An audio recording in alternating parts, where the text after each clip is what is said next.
नमस्कार। आज हम बात कर रहे हैं कर्नाटक परीक्षा प्राधिकरण यानी केईए के प्रोफेशनल कोर्स एडमिशन में ऑनलाइन विकल्प भरने की प्रक्रिया पर। ये खासकर यूजीसीटी 2025 उम्मीदवारों के लिए है।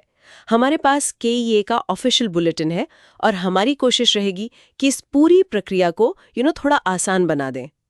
ये सब सीईटी 2006 प्रवेश नियमों के हिसाब से होता है। जी हाँ, और इसमें सबसे ज़रूरी बात यह है कि सीट का जो आवंटन है वो पूरी तरह से ऑनलाइन होता है। ये उम्मीदवार की रैंक और उनके द्वारा जो विकल्प भरे गए हैं उन पर आधारित है। अच्छा। और हाँ, ये विकल्प तभी भरे जा सकते हैं जब सरकार से सीट मैट्रिक्स आ जाता है, मतलब कॉलेजेस और कोर्सेज में कितनी सीटें हैं इसकी लिस्ट। ये केईए की वेबसाइट पर आ जाती है। ठीक है, तो प्रोसेस शुरू कैसे होता है? वेबसाइट पर जाने के बाद क्या? हाँ, तो केईए की वेबसाइट है cet.karnataka.government.in। वहाँ एडमिशन सेक्शन में जाना है, फिर यूजीसीटी 2025 टैब के अंदर यूजीसीटी 2025 ऑप्शन एंट्री लिंक मिलेगा। ओके, उस पर क्लिक करने के बाद प्रक्रिया थोड़ी सी टेक्निकल है। आपको वेरिफिकेशन स्लिप पर एक क्यूआर कोड मिलेगा, उसे स्कैन करना होगा। अच्छा, क्यूआर कोड स्कैन करना है। हाँ, फिर अपना एप्लीकेशन नंबर और ऑप्शन एंट्री वाला सीईटी नंबर डालना होगा। और फिर वो ओटीपी वगैरह का चक्कर होगा। बिल्कुल।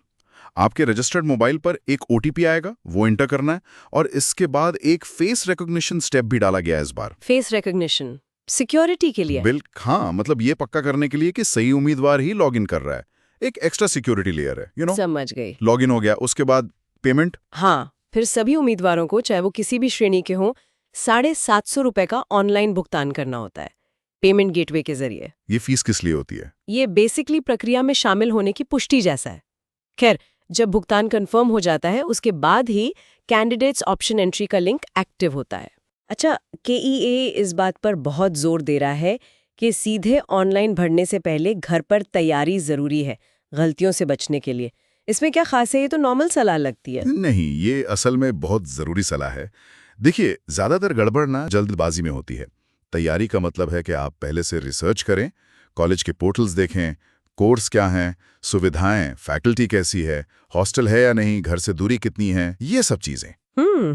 फिर अपनी पसंद के हिसाब से विकल्पों की एक लिस्ट बनाएं, शायद कागज पर। घर पर बात करें अपने पेरेंट्स से या किसी मेंटर से, क्योंकि सीट का मिलना आपकी दी हुई प्राथमिकता पर ही निर्भर करता है। सोचिए, एक छोटी सी गलती और मनपसंद सीट हाथ से निकल सकती है। सही बात है, होमवर्क करना जरूरी है। बिल्कुल। अच्छा, वेबसाइट पर पिछले सालों के कट ऑफ रैंक भी दिए होते हैं। वो कितने काम आते हैं? हाँ, वो होते हैं। उनसे एक अंदाजा लग जाता है कि भाई पिछले साल इस रैंक तक यहाँ एडमिशन हुआ था। लेकिन ये बहुत जरूरी है समझना कि कट ऑफ रैंक हर साल बदलते हैं। क्यों बदलते हैं? कई कारण हैं, जैसे उस साल कितने उम्मीदवार थे, उनकी पसंद क्या थी, सीटों की संख्या में कोई बदलाव हुआ या नहीं, पेपर कितना मुश्किल था। कि ये भी साफ कहता है कि सिर्फ कट ऑफ देखकर अपने विकल्प मत भरिए। तो फिर क्या करना चाहिए?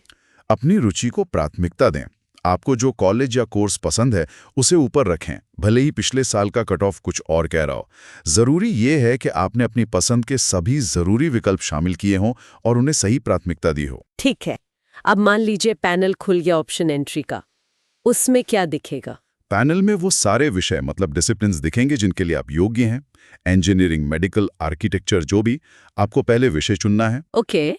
फिर उस विषय के अंदर जो कॉलेज और कोर्स के कॉम्बिनेशंस हैं, उनके आगे आपको प्राथमिकता नंबर यानी प्रायोरिटी नंबर डालने शुरू करने हैं। ये प्रायोरिटी नंबर कैसे काम करते हैं? ये 1 से शुरू होते हैं, और सबसे जरूरी बात, ये सभी विषयों के लिए यूनिक होते हैं। यूनिक मतलब अगर आपने मान लीजिए किसी मेडिकल कोर्स को प्राथमिकता 1 दे दी, तो आप किसी इंजीनियरिंग कोर्स को या किसी और विषय के कोर्स को प्राथमिकता 1 नहीं दे सकते। अच्छा। उसे फिर 2, 3 या आगे का कोई नंबर देना होगा। और सलाह ये दी जाती है कि अपनी रुचि के अनुसार जितने चाहें उतने विकल्प भरें। कोई लिमिट नहीं है, जितने ज्यादा विकल्प उतना बेहतर। और फार्म साइंस और वेटरनरी वालों के लिए कुछ खास था शायद, जिनके पास रेगुलर और प्रैक्टिकल दोनों रैंक हैं? हाँ, उनके लिए जरूरी है कि जिनके पास दोनों रैंक हैं, उन्हें रेगुलर सीटों के लिए अलग प्राथमिकताएं भरनी होंगी और प्रैक्टिकल कोटा वाली सीटों के लिए अलग। सिस्टम में ये अलग अलग कोड के साथ दिखेंगे। समझ गई। एक और बहुत जरूरी बात बताई गई है, 1 टाइम ऑप्शन एंट्री। इसका क्या मतलब है? हाँ, ये बहुत क्रिटिकल है। इसका मतलब है कि पहले राउंड के लिए आपने जो विकल्प जिस क्रम में भर दिए वही क्रम आगे के सभी राउंड्स के लिए फाइनल माना जाएगा। ओह, तो बाद में बदल नहीं सकते? अब बाद के राउंड्स में कोई नया विकल्प मतलब नया कॉलेज या कोर्स जोड़ नहीं सकते। जो विकल्प आपने पहले से भरे हैं उनका क्रम बदल सकते हैं या उन्हें लिस्ट से हटा सकते हैं, लेकिन नया कुछ ऐड नहीं कर सकते। तो पहला राउंड बहुत ध्यान से करना होगा। बिल्कुल, सारी प्लानिंग पहले राउंड में ही करनी है। और फिर आता है मॉक अलॉटमेंट। ये क्या चीज है? जब ऑप्शन भरने की डेडलाइन खत्म हो जाती है तो KEA एक मॉक अलॉटमेंट करता है। मॉक मतलब एक तरह का अभ्यास या सांकेतिक अलॉटमेंट। ये असली रिजल्ट नहीं होता। तो फिर इसका उद्देश्य क्या है? इसका मकसद उम्मीदवारों को ये अंदाजा देना है कि उन्होंने जो विकल्प भरे हैं उस हिसाब से उन्हें कौन सी सीट मिल सकती है। ये एक तरह का रियलिटी चेक है। अच्छा, ताकि पता चले कि चांस कितना है। हाँ, और इससे उन्हें अपनी भरी हुई प्राथमिकताओं को फिर से देखने, बदलने या हटाने का एक और मौका मिलता है, असली अलॉटमेंट से पहले। लेकिन ये पक्का नहीं होता कि मॉक में जो मिला वही फाइनल में मिलेगा। बिल्कुल नहीं, ये जरूरी नहीं है, क्योंकि मॉक रिजल्ट देखने के बाद आप भी बदलाव कर सकते हैं और दूसरे उम्मीदवार भी अपनी प्राथमिकताएं बदल सकते हैं, तो फाइनल रिजल्ट अलग हो सकता है। तो संक्षेप में कहें तो KEA की ये ऑप्शन एंट्री प्रक्रिया सिर्फ एक फॉर्म भरने जैसा नहीं है। इसमें काफी सावधानी, तैयारी और थोड़ी सी स्ट्रेटजी की जरूरत है। हाँ, बिल्कुल। होमवर्क करना, अपनी पसंद को समझना और फिर मॉक अलॉटमेंट का समझदारी से इस्तेमाल करना, ये सब बहुत जरूरी है। सही कहा। और ये प्रक्रिया सिर्फ एक सीट पाने के बारे में नहीं है। कहीं ना कहीं ये आपको सिखाती है कि सीमित जानकारी और अनिश्चितता के बीच अहम फैसले कैसे लिए जाते हैं। ये भी एक लर्निंग है। ये एक अच्छा पॉइंट है। और इसी बात पर सुनने वालों के लिए एक सवाल छूट जाते हैं।